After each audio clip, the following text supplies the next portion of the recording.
Permettez que j'adresse d'abord une pensée à la famille de Martinez Zogo, parce qu'on parle d'un crime, mais c'est un crime qui cache plusieurs autres crimes.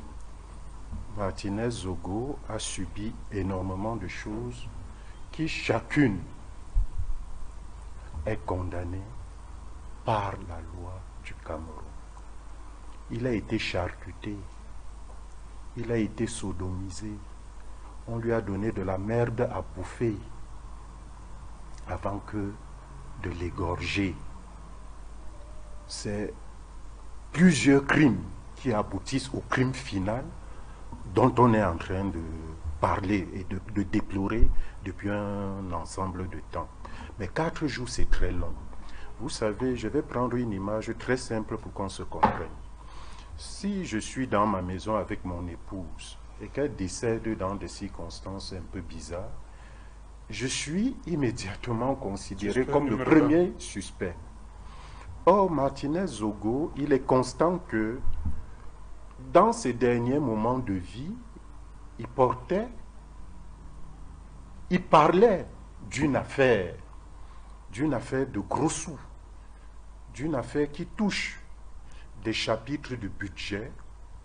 Il citait un ensemble d'individus. Au-delà des indices qui sont répertoriés ci et là, des images, des témoignages, le seul fait que ce soit l'une des dernières affaires qu'il avait à traiter aurait conduit les enquêteurs à interpeller les gens mêlés à cette histoire, qu'ils soient coupables ou pas. Mais parce que le droit veut que, si j'ai été la dernière personne à vous voir vivante et qu'on vous découvre morte, que je sois le premier suspect. Ne serait-ce que sur la base de cette approche, on aurait déjà dû avoir des interpellations.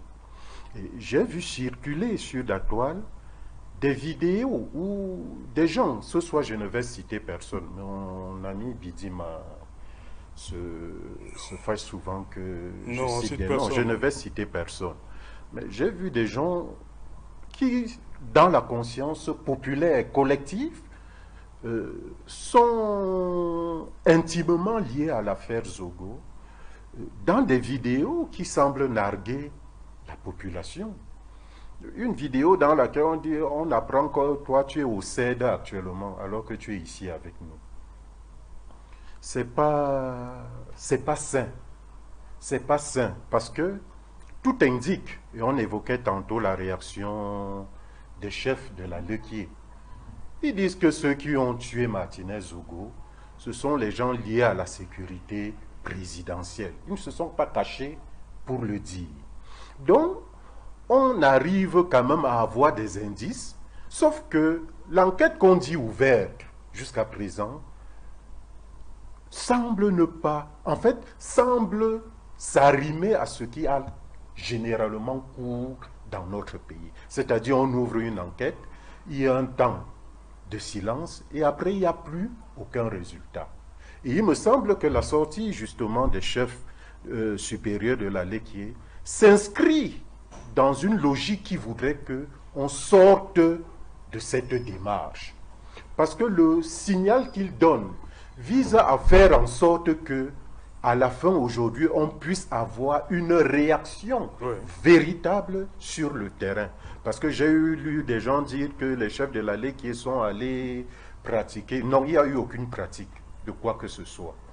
Ils sont allés donner l'information selon laquelle il doit y avoir une enquête qui aboutisse avec un résultat probant et que les auteurs du crime soient traduits devant la justice.